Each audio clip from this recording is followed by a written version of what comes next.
Hi, എല്ലാവർക്കും നമസ്കാരം.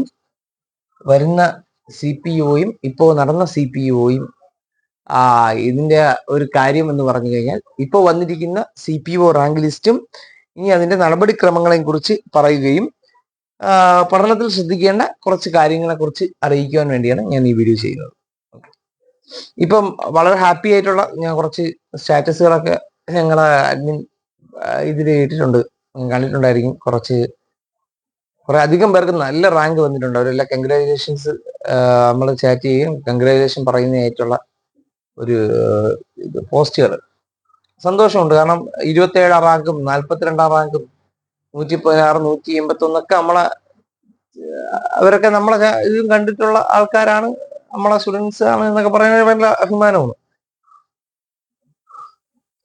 അപ്പം എന്താണ് ഇതിലെല്ലാം ഒരു പ്രധാനപ്പെട്ട കാര്യം, ഇവരിൽ ഈ റാങ്ക് നേടിയവർ പലരും, കാരണം എനിക്ക് ഈ കാര്യം പറയാൻ കാര്യം എന്ന് വെച്ചാൽ പലരും അതിൽ കമന്റ് ചെയ്യാറുണ്ട്, ലാസ്റ്റ് അവസരമായിരുന്നു, ഇനിയൊരു സി പി ഒക്ക് വേണ്ടിയിരുന്ന് പഠിക്കാൻ വയ്യ, നല്ല റാങ്ക് വാങ്ങിച്ചു. ശരിയാണ്, നല്ല റാങ്ക് വാങ്ങിച്ചവർക്ക് ജോലി കിട്ടാതായിട്ടുള്ളവരുണ്ട്.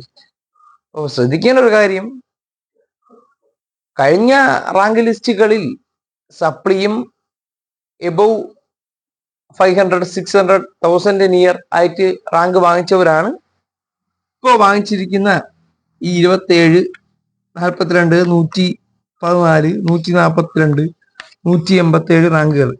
അപ്പൊ ഈ റാങ്കിനൊക്കെ ശേഷം ഈ ഒരു കുട്ടിയുടെ റാങ്ക് പോസ്റ്റ് ചെയ്യരുതേ എന്ന് എൻ്റെ അടുത്ത് ഇങ്ങോട്ട് പറഞ്ഞു. സാറേ, ഞാൻ പോസ്റ്റ് ചെയ്യരുത്, വേറൊന്നുമല്ല, ജോലി കിട്ടിയിട്ട് മതി. കാരണം അവർക്ക് ടെൻഷനുണ്ട്, ഈ റാങ്ക് വാങ്ങിച്ചാൽ ഇനി ജോലി കിട്ടാതെ നിങ്ങളായി പോകുമോ എന്നൊരു പേടിയൊക്കെ ഉണ്ടല്ലേ. ഓക്കെ, അതുകൊണ്ട് നല്ല റാങ്കിലേക്ക് വരാൻ നോക്കുക. കിട്ടട്ടെ, എല്ലാവർക്കും കിട്ടട്ടെ എന്ന് ഞാൻ ഈശ്വരനോട് പ്രാർത്ഥിക്കുന്നു. അപ്പം ചില സമയങ്ങളിൽ വേക്കൻസി കൂടുതൽ വരും, ചിലപ്പോൾ വളരെ കുറച്ചേ എടുക്കുള്ളൂ അല്ലേ. അപ്പം നമ്മൾ മാക്സിമം ട്രൈ ചെയ്യുക. അപ്പം ട്രൈ ചെയ്ത വിജയം ഉണ്ട് എന്നുള്ളതിന് എക്സാമ്പിളാണ് ഈ ഡബിൾ ഡിജിറ്റ് റാങ്കുകളൊക്കെ. എല്ലാവരും ശ്രമിച്ചു കഴിഞ്ഞാൽ നമുക്ക് നടക്കും. അറിഞ്ഞില്ലേ, ഇത് ഞാൻ പറഞ്ഞില്ല, ഇത് എല്ലാവർക്കും പഠിച്ചെടുക്കാൻ പറ്റുന്ന കാര്യങ്ങളാണ്. നമ്മളാ ഒരു അർപ്പണ ബോധം തന്നെയാണ് ഏറ്റവും വലുത്.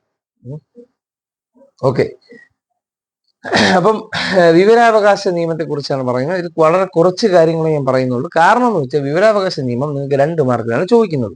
ഇതിൽ ചോദിക്കുന്ന സെക്ഷൻസ് എന്ന് പറഞ്ഞാൽ 2ൽ എഫ് എന്താണെന്ന് ചോദിക്കും. എന്താണ് 2ൽ എഫ് എന്ന് പറഞ്ഞാൽ വിവരം എന്നതാണ് ഇതിൽ വരുന്നത്. വിവരത്തിന്റെ ഇംഗ്ലീഷ് എന്തിനാണ്? ഇൻഫോർമേഷൻ അല്ലെ, ഇൻഫർമേഷൻ. ഈ എഫ് അങ്ങ് ആലോചിച്ചാൽ മതി, കിട്ടി. 2ൽ എഫ് വിവരം, ഇൻഫർമേഷൻ.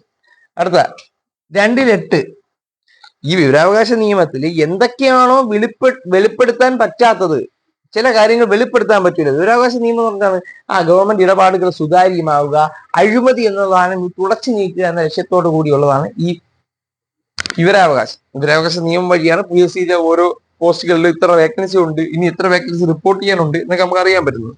സാധാരണ ഇതൊരു ക്വസ്റ്റ്യൻ ഒരു ചോദ്യ രൂപത്തിൽ നമുക്ക് ചോദിക്കാം. ഒരു അപേക്ഷയിൽ നമുക്ക് എത്ര ചോദ്യം വേണോ ചോദിക്കാം. 10 ചോദ്യങ്ങൾ നമുക്ക് ചോദിക്കാൻ വേണ്ടി 10 അപേക്ഷ വെക്കണ്ട, എത്ര ചോദ്യം വേണോ ചോദിക്കാൻ പറ്റും. ഓക്കെ, 8ാമത്തെ വകുപ്പിൽ പറയുന്നത് ഇങ്ങനെ ചോദിക്കുന്ന ചോദ്യങ്ങൾക്ക് ഏതൊക്കെ മറുപടി തരാൻ പറ്റത്തില്ല. ഇപ്പൊ രാജ്യത്തിന്റെ സുരക്ഷയെയും അഖണ്ഡതയെയും ബാധിക്കുന്ന ഒരു ചോദ്യത്തിനാണ് ഉത്തരം നമ്മൾ ചോദിക്കണമെങ്കിൽ ഒരിക്കലും ഉത്തരം തരാൻ പറ്റൂല. ഒരു ആർക്ക് പ്രത്യേകമായ രീതിയിൽ ഹാനി ഉളവാകുന്ന കാര്യങ്ങളാണെങ്കിൽ അതിന്റെ ഒരു റിപ്പോർട്ട് നോക്കും. അതായത് ഒരാൾക്കെതിരെ, ഇപ്പം എൻ്റെ അല്ലെങ്കിൽ ഒരാളുടെ റിപ്പോർട്ട്, ഞാൻ ഒരു ഓഫീസർ അധികാരിയാണെന്ന് വിചാരിക്കുക, വിവരാവകാശത്തിന്റെ. നിങ്ങൾ എനിക്ക് അപേക്ഷ നൽകിയാണ് ഇന്ന ആളിന്റെ ഒരു വിവരം അറിയാൻ വേണ്ടിയിട്ട്. അപ്പൊ അത് ഞാൻ എടുത്ത് നിങ്ങൾക്ക് റിപ്പോർട്ടായിട്ട് തന്നു കഴിഞ്ഞാൽ അയാളെ പേഴ്സണലി ബാധിക്കുന്ന കാര്യമാണെങ്കിൽ അങ്ങനെ തരാൻ പറ്റൂല. ഇനി അതിൽ തന്നെ ഒരു കാര്യം കൂടെ ഉണ്ട്, പൊതുജന അഭിപ്രായം കൂടെ കണക്കിലെടുക്കും. മൊത്തത്തിൽ പബ്ലിക്കിനും പൊതുജന അഭിപ്രായ പ്രകാരം അത് ലഭിക്കണമെന്നാണെന്നുണ്ടെങ്കിൽ അതൊന്നും കണക്കിലെടുക്കൂല. അയാളെ കാര്യം കണക്കിലെടുക്കുന്നതിന് മൊത്തത്തിലുള്ള ആൾക്കാരുടെ കാര്യം നോക്കുള്ളൂ, അതിനുള്ള മറുപടി തരും. ഓക്കെ, ഇവിടെ ശ്രദ്ധിക്കേണ്ടത് 8ാമത്തെ വകുപ്പ് എന്ന് പറഞ്ഞു കഴിഞ്ഞാൽ ഇങ്ങനെ മറുപടി തരുന്ന വിവരങ്ങൾ ലിങ്ക് തിരിച്ച് വിവരാവകാശം വഴി ലഭ്യമാക്കുന്നവയിൽ നിന്നും ഒഴിവാക്കപ്പെട്ടിട്ടുള്ള കാര്യങ്ങൾ. ഇപ്പോ ഇന്ത്യയുടെ സീക്രട്ട് ഏജൻസിയാണ്, അതിൽ എത്ര ആൾക്കാരുണ്ട്, അതിലുള്ള മെയിൻ ആര് എന്നൊക്കെ പറഞ്ഞ് നിങ്ങൾ ക്വസ്റ്റ്യൻ ചോദിച്ചു കഴിഞ്ഞാൽ അത് തരാൻ പറ്റൂല. തരാൻ പറ്റും, പക്ഷെ അത് സീക്രട്ട് ആയിട്ടുള്ള കാര്യമാണ്. ചില കേസ് നിലവിൽ നടന്നുകൊണ്ടിരിക്കുകയാണെങ്കിൽ അതിന്റെ ചില ചോദ്യങ്ങൾ നിങ്ങൾ ഉന്നയിച്ചു കഴിഞ്ഞാൽ അതിന് ഉത്തരം തന്നു കഴിഞ്ഞാൽ കൊലപാതകി അറിയും എന്നെ പിടിക്കാറായി എന്നും പറഞ്ഞു. അപ്പൊ തന്നെ വലിയ രക്ഷപ്പെടും. അതുകൊണ്ട് അങ്ങനെയുള്ള കാര്യങ്ങളൊന്നും തരാൻ പറ്റൂല.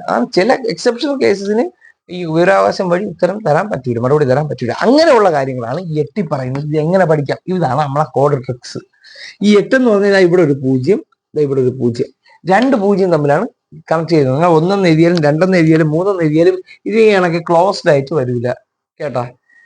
അപ്പൊ ഇങ്ങനെ രണ്ടും ക്ലോസ്ഡ് ആയി കിടക്കണോണ്ട് ഇതിനകത്ത് നിന്ന് ഉള്ള വിവരം അതിനകത്ത് തന്നെ നിൽക്കും, പുറത്തോട്ട് പോകാൻ പറ്റൂല. അപ്പൊ വിവരാവകാശ പ്രകാരം വിവരങ്ങൾ പുറത്ത് വിടാൻ പറ്റാത്ത കാര്യങ്ങളാണ് ഈ 8 പറയുന്നത്. ഇതാണ് ഐഡിയ.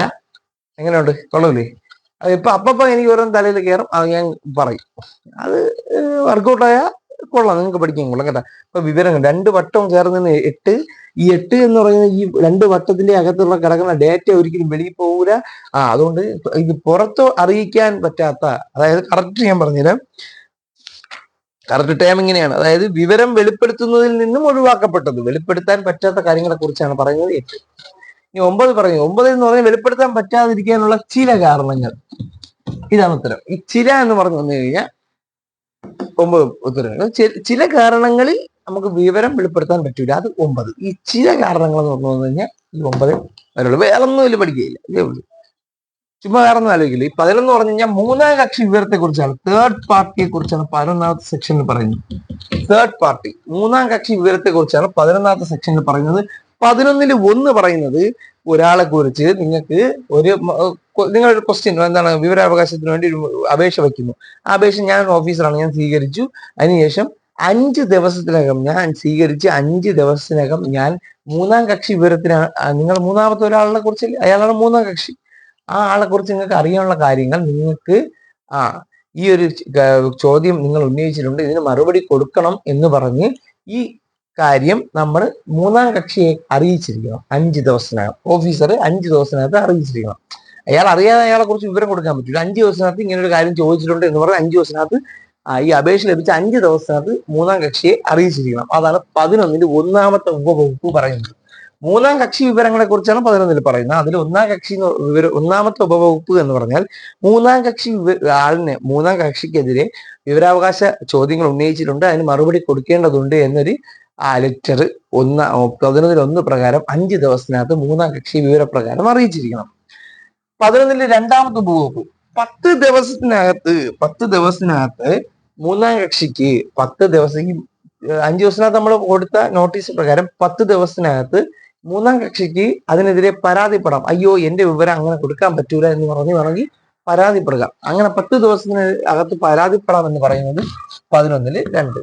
ഇനി 11ൽ 3 എന്ന് പറഞ്ഞു കഴിഞ്ഞാൽ ഈ പരിപാടി, അപേക്ഷ ലഭിച്ചിട്ട് ഉള്ള ഈ ഫുള്ള് പരിപാടികൾ 40 ദിവസത്തിനകത്ത് തീർപ്പായിക്കോണം. അതായത് മൊത്തം അങ്ങനെയല്ല ഞാൻ പറഞ്ഞേ, ഈ അപേക്ഷ ലഭിച്ചിട്ട് 40 ദിവസത്തിനകത്ത് ഇൻഫർമേഷൻ ഓഫീസർ കറക്റ്റായിട്ട് തീർപ്പെടുക്കണം. അതായത് അയാളെ കുറിച്ചിട്ടുള്ള വിവരം ഇവർക്ക് കൊടുക്കണോ വേണ്ടയോ എന്ന്. കാരണം മറ്റ് അവധി ദിവസങ്ങൾ അയാൾക്ക് കൊടുക്കുകയാണ്. കാരണം 10 ദിവസം 5 ദിവസത്തിനകത്ത് ഇത് നോട്ടീസ് നൽകിയിട്ട് ഇത് കൊടുക്കണമെന്ന് അവർ പറഞ്ഞേക്കാണ്. 10 ദിവസത്തിനകത്ത് അവർക്ക് പരാതിപ്പെടാനുള്ള സംവിധാനം കൊടുത്ത് അതിനുശേഷം വിവരം ഇവർക്ക് നൽകുകയും ചെയ്യണം. അതിന് ഫൈനലായിട്ട് തീരുമാനം എടുക്കാൻ മാക്സിമം 40 ദിവസം എടുക്കാൻ പറ്റുള്ളൂ. അത് പറയുന്നതിന് 11ൽ 3 കേട്ടാ. ഇനി 11ൽ 4 എന്ന് പറഞ്ഞു കഴിഞ്ഞാൽ ഈ 40 ദിവസത്തിനകത്ത് തീർപ്പാക്കുമല്ലോ. അപ്പൊ അതിന് വേണ്ടിയിട്ട് അപ്പീൽ പോകാൻ വേണ്ടി, അതായത് ഈ 40 ദിവസത്തിനകത്ത് തീർപ്പാക്കും. അപ്പൊ അതിനു വേണ്ടി പിന്നും അവർക്ക് അപ്പീൽ പോകാൻ പറ്റി ഒരു ചാൻസ് ഉണ്ട്. അപ്പൊ ഈ വിവരം കൊടുക്കുന്നതിന്റെ കൂട്ടത്തില് അതായത് 3ാം കക്ഷി വിവരങ്ങൾ ലഭ്യമാക്കുന്നതിന്റെ കൂട്ടത്തില് 3ാം കക്ഷിക്ക് നമ്മളൊരു ലിഖിതമായിട്ട് എഴുതി കൊടുക്കുമല്ലോ, ഒരു എഴുതി കൊടുക്കും. അതായത് ഈ വിവരം ലഭ്യമാക്കാൻ പോകുകയാണെന്ന് പറഞ്ഞ് എഴുതി കൊടുക്കും. പക്ഷെ അതിൽ ഒരു പ്രസ്താവന ഓഫീസർ നൽകിയിരിക്കണം. അതായത് 19ാം വകുപ്പ് പ്രകാരം നിങ്ങൾക്ക് ഇതിനെതിരെ അപ്പീൽ പോകാനുള്ള ഒരു അവസരമുണ്ട് എന്നൊരു കാര്യം സ്റ്റേറ്റ്മെന്റ് ആയിട്ട് അതിൽ കൊടുത്തിരിക്കണം. അതായത് 3ാം കക്ഷിക്ക് ഇങ്ങനെ ഒരു കാര്യം ചെയ്താൽ അത് തടയാൻ പറ്റും എന്നൊരു കാര്യം ലഭ്യമാക്കിയിരിക്കണം. അതാണ് ഈ 11ൽ 4 പറയുന്നത്. എന്തിനാണ് ഇത് പറയിക്കണമെന്ന് വെച്ചാൽ അത് അയാളുടെ ഒരു അവകാശമാണ്. 3ാം കക്ഷിക്ക് വേണമെങ്കിൽ ഈ അപ്പീൽ പോയി പറയാൻ പറ്റും. അതിനെ കുറിച്ച് പറയുന്നതാണ്. അപ്പൊ ഇതാണ് ഈ ഇതിൽ പഠിക്കാനുള്ളത്. പിന്നെ ഇതാണ് വിവരാവകാശത്തെ കുറിച്ച് പഠിച്ചിരിക്കുന്നത്. 2005 വന്നത്. അതിന് മുമ്പ് 97 എവിടെ വന്നു? ആദ്യം രൂപീകരിച്ചത് സ്വീഡനാണ്.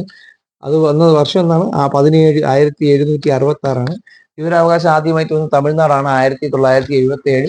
പിന്നെ ഒട്ടനവധി സംസ്ഥാനങ്ങളിൽ എന്താണ് ഒരു 8 സംസ്ഥാനങ്ങളും കേന്ദ്രഭരണ പ്രദേശങ്ങളിലും അല്ലാതെ വന്നു. അതായത് എങ്ങനെ വന്നു, മുൻപ്രാബല്യത്തോടു കൂടി വന്നിട്ടുണ്ട്. അതിന്റെ വർഷമൊക്കെ ഒന്ന് പഠിച്ചിരിക്കണം, നല്ലതായിരിക്കും. പിന്നെ ഇത് വന്നത് അതിന്റെ പഴയ പേര് 2002 ഫ്രീഡം ഓഫ് ഇൻഫർമേഷൻ ആക്ട് എന്ന് പറയുന്ന ഒരു ഇതുണ്ടായിരുന്നു, വകുപ്പ് ഉണ്ടായിരുന്നു. അതിന് പിന്നെ ഇത് രൂപീകരിക്കാൻ NKSS എന്ന സംഘടന സഹായിച്ച കാര്യങ്ങൾ. പിന്നെ കേന്ദ്ര വിവരാവകാശ കമ്മീഷനും സംസ്ഥാന വിവരാവകാശ കമ്മീഷനും എന്താണ് ഇപ്പൊ നിലവിൽ അതിന്റെയൊക്കെ ആൾക്കാരെ ഒന്ന് പഠിച്ചു വെച്ചാൽ ചിലപ്പോൾ നിങ്ങളെയൊന്നും കാണൂല. ഹീരാലാൽ സമരിയാണ് കേന്ദ്ര വിവരാവകാശ കമ്മീഷണർ. ഹീരാലാൽ സമരിയ 12ാമത്തെ ആൾ. ഇതിന് മുമ്പത്തെയാണ് YK സിൻഹ. ഇനി വിവരാവകാശ നിയമമല്ലേ, വിവരാവകാശ നിയമം കേന്ദ്രത്തിന്റെ പഠിച്ച സംസ്ഥാനത്തെ പഠിക്കാം. ഇത് ഹീരാലാൽ സമരിയാണെങ്കിൽ ഇത് വി ഹരി നായർ. ഓക്കെ, അപ്പൊ ഇത്രയും പഠിച്ചു കഴിഞ്ഞാൽ ഇങ്ങനെ പഠിച്ച് മുമ്പോട്ട് പോകാൻ പറ്റും. ഇനി നമ്മൾ ക്ലാസ്സുകളിലോ എന്തെങ്കിലും ടെലിഗ്രാമിലൊക്കെ ഉണ്ട്, അപ്പൊ അതിലൊക്കെ ഹോട്ട് ടോപ്പിക്സ് ആയിട്ട് ടെലിഗ്രാമിൽ ക്ലാസ് ഒക്കെ ഉണ്ട്. അപ്പൊ നിങ്ങൾക്ക് അതിൽ ജോയിൻ ചെയ്യണമെങ്കിൽ അഡ്മിന് മെസ്സേജ് ചെയ്താൽ മതി. Okay, thank you. മറ്റൊരു ക്ലാസ്സിൽ കാണാം.